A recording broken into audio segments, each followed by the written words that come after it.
Ever wondered what you could learn from financial planning from a cartoon? Well, this week on the podcast, we're going to talk about Homer Simpson and some financial lessons from the guy who loves donuts. We're going to do that with Sean Lee right here on Retirement Elevated.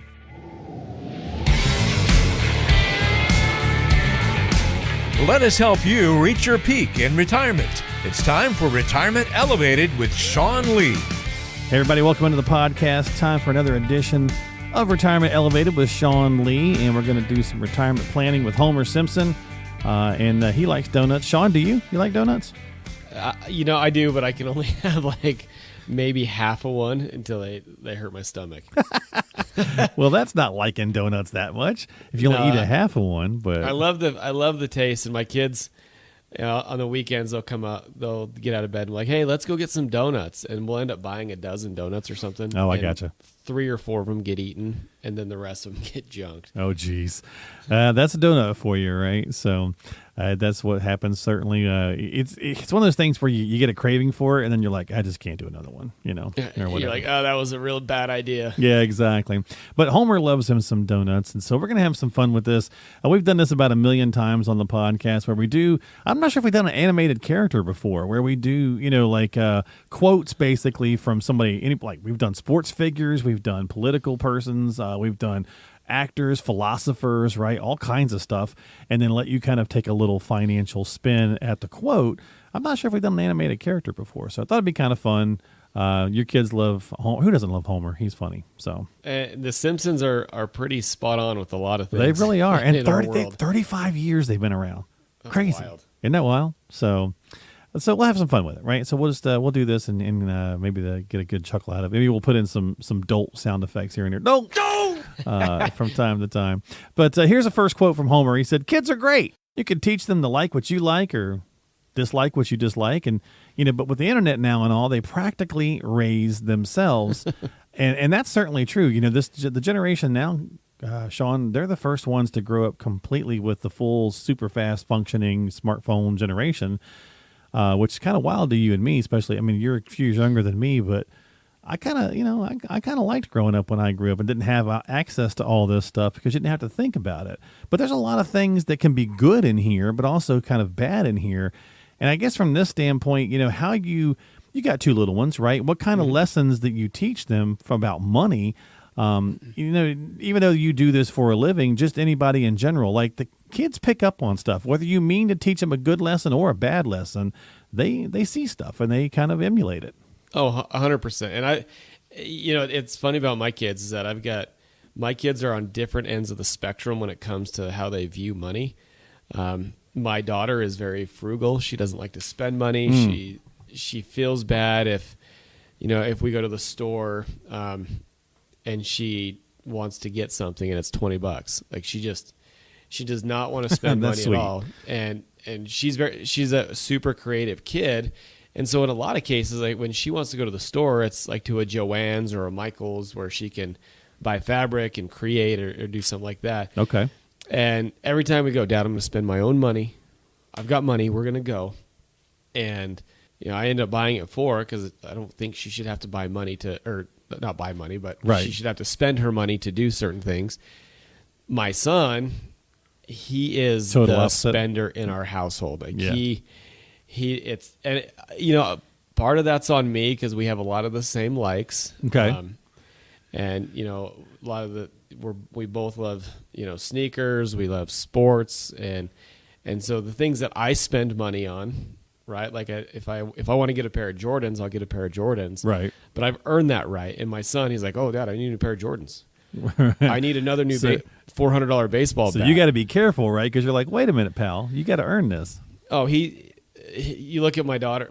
My daughter has cash. My son, if he gets $20, he's bought the next baseball or Lego thing or whatever. Gone. Yeah. It's gone. Yeah. And so it's a tale of two worlds. But at the end of the day, like our job is to teach our kids, hey, anything you get, you have to work for. Mm-hmm. And growing up the way I grew up, like money is valuable. When I grew up, I didn't know, we didn't have a ton. So it was, all right, we got to make everything last. And now that I'm an adult and we're in a position to where we can save, like saving is really important to us. And passing those kids on to my kids. Okay, now my daughter works here part-time in the summer. Hey, 50% of your check is going to your Fidelity account. That's just the way it is. I want to create those habits. So when especially they especially the saving habits. That's awesome, right? So for a lot of our listeners and your clients, their children are probably grown, but this is certainly good for their grandchildren too, right? Well, and I see a lot of our clients are telling their kids, hey, you need to get in. You need to start saving in your 401k early. You need to look at what your options are. Yeah. And build those habits, because if you build those habits in, they become ingrained in you early on. Mm-hmm. Then as raises come and as you start to get paid more, you go out into the real world, you've already got good savings habits where you're light years ahead of those. Yeah. Don't for sure. save. Yeah, another advisor friend of mine over on the East Coast just went into a high school and they asked him to come down and have a conversation with the kids about saving because he's a financial professional.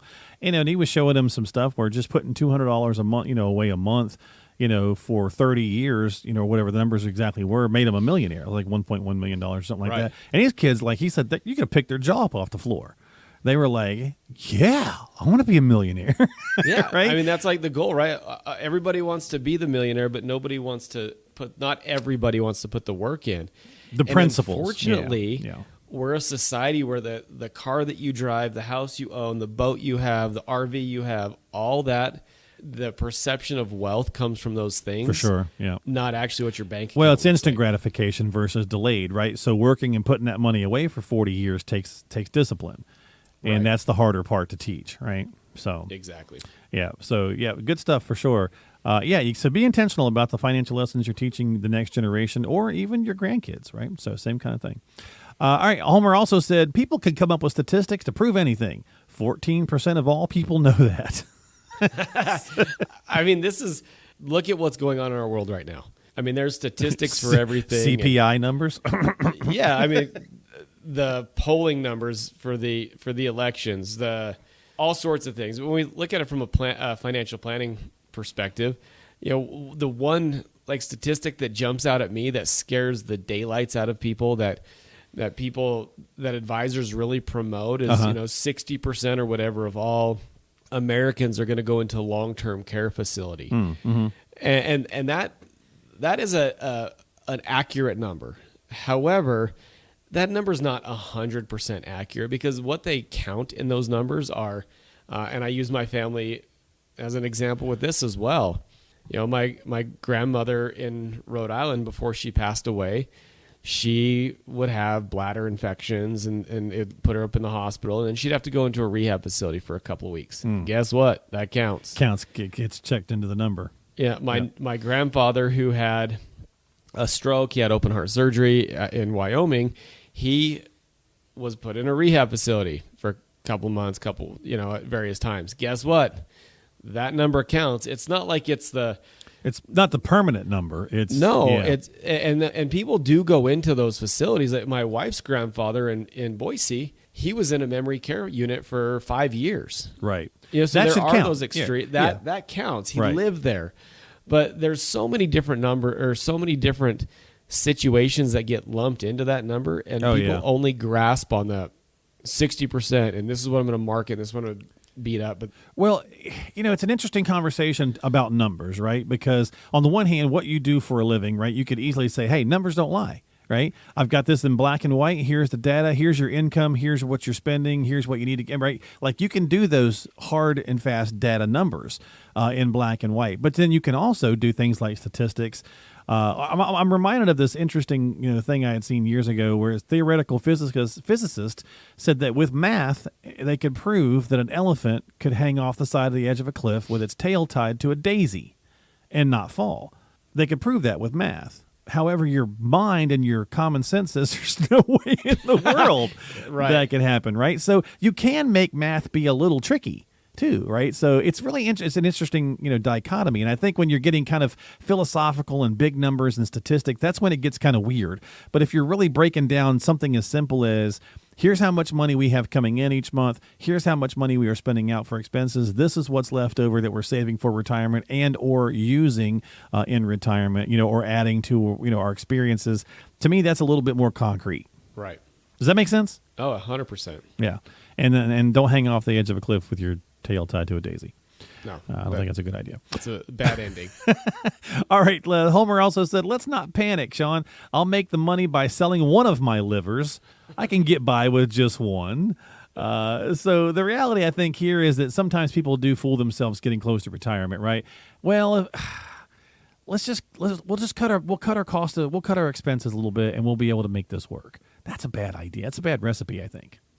Well, yeah. The key there was, I think we'll be able to make it work. Right.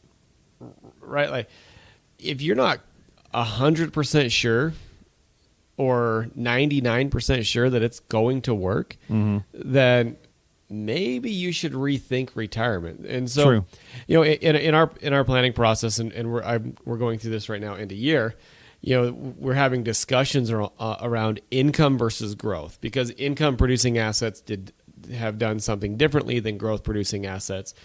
But at the end of the day, when we look at a plan, and in our planning software, we follow Monte Carlo simulations. So we run 1,000 different scenarios, and we've got great performing scenarios. We got bad markets, but I would rather be within the ballpark of being right, in all those scenarios, knowing that, hey, if crap hits the fan, we're still going to be okay. And then if things go well, we're going to still be okay.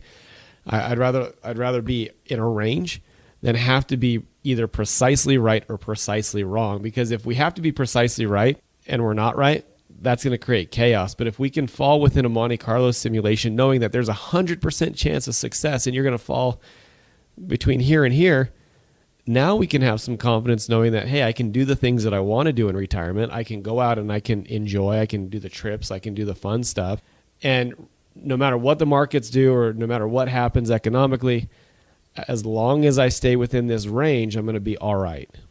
Yeah, and I think that, obviously this is, silly for him. He's saying, I can sell one of my livers, but people, Right. like, who wants to go backwards in retirement, right? Like, Right. like when you're sitting there planning it, if you're trying to do the back of the napkin retirement planning for yourself, and you're like, okay, we need $5,000 a month to make this work. If this happens and this happens and we tweak this and we do that, yeah, we're good. And when does life ever go exactly as you planned it, right? So Right. you're just setting yourself up for potential failure, and you don't want to alter the lifestyle that you've been working so hard for 40 years for, if you can help it. So assuming that you can, quote unquote, sell a spare liver is not the best way to go. You want a realistic plan that works well for you and also hopefully gets you to where you want to be without having to cut corners. Why not plan for the worst and hope for the best? Right? Yeah. Yeah. There you go. Right. Just pretty simple. That's a pretty good basic philosophy. Homer should try that. He should. Especially when he comes to working on that nuclear power plant. He'd stop from having issues. All right, final one here. We're just having some fun on this podcast with Homer Simpson. All my life I've had one dream, and that's to achieve my many, many goals. So he has more than one dream, but he lumped them all together in multiple goals. But isn't that retirement, Sean? Like, the dream is to get to retirement and tackle some of those many goals that you may have had along the way. But you got to do that, like, systematically, too. Like, you can't, well, to keep my elephant reference, you can't eat an elephant all in one bite. You got to eat, how to eat an elephant? It's a kid joke, right? One bite at a time. Right. I mean, the goals are fun to think about. And, and that comes back to the planning side, is that, hey, I want to do certain things at certain times. And I just met with a family yesterday that their big thing when they retired was, hey, we want to take our entire family to Mexico for a week. Okay, well, let's look at that. Let's see how that fits into the plan. And, last June, they took 40 people to Cancun. 40? Wow. 40 people to this resort in Cancun, and they were able to experience that with this trip to celebrate all the hard work that had gone in with kids and grandkids. And that's a big goal, right? But that was a goal that was planned for, that was paid for, and enjoyed hopefully without a lot of stress. I mean, it took about 1.5 years for them to plan it. But it even comes down to when you're looking at smaller goals. I want to buy a car, or I've got to pay for a wedding, or whatever those goals may be. If you can put together a plan of action to get you to where you want to be, or to get you to this financial goal, you're much more likely to execute that if it's laid out and planned, than if you're just like, hey, I want to do all these things, don't know if I can, don't know how, but I want to achieve all these goals. It's just not going to work if there's not a plan of action. Yeah, you got to chip away at it, right? Right. So, you got all these different things you want to do. You want to remodel the kitchen, and you want to, I don't know, this, that, or the other, right? Pay off debt, take 40 people to Mexico. Such a cool experience. Very, very cool. But, you got to definitely, that stuff's got to be strategized, got to be planned for. Right. And so that's what a proper strategy and planning does. And of course, that's what Sean and his team can help you with. That's what they do all the time. So rather than kind of relying on somebody as sweet and endearing but also dopey as Homer Simpson, you want to talk with qualified professionals like Sean and his team at Elevated Retirement Group. Make sure you check them out online and subscribe to the podcast and all that good jazz at elevatemyretirement.com. That's elevatemyretirement.com, and reach out to them again at the website if you need some help. Sean, thanks for hanging out, my friend. Always appreciate you. You guys got, time we're taping this, you guys got the new open house for the new place going on, right? We do, yeah. So that's happening, later fun. today? Yeah. Yeah, here in a couple hours. Very, very cool. So hope everybody enjoys the new place, getting everything all situated. Is it feeling like home yet?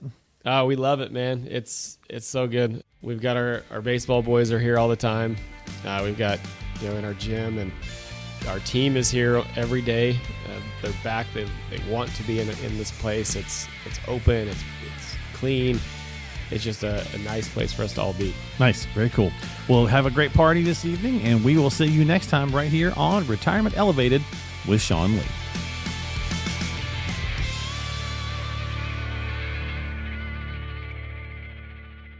Investment advisory services offered through Elevated Capital Advisors, LLC, and SEC Registered Investment Advisor.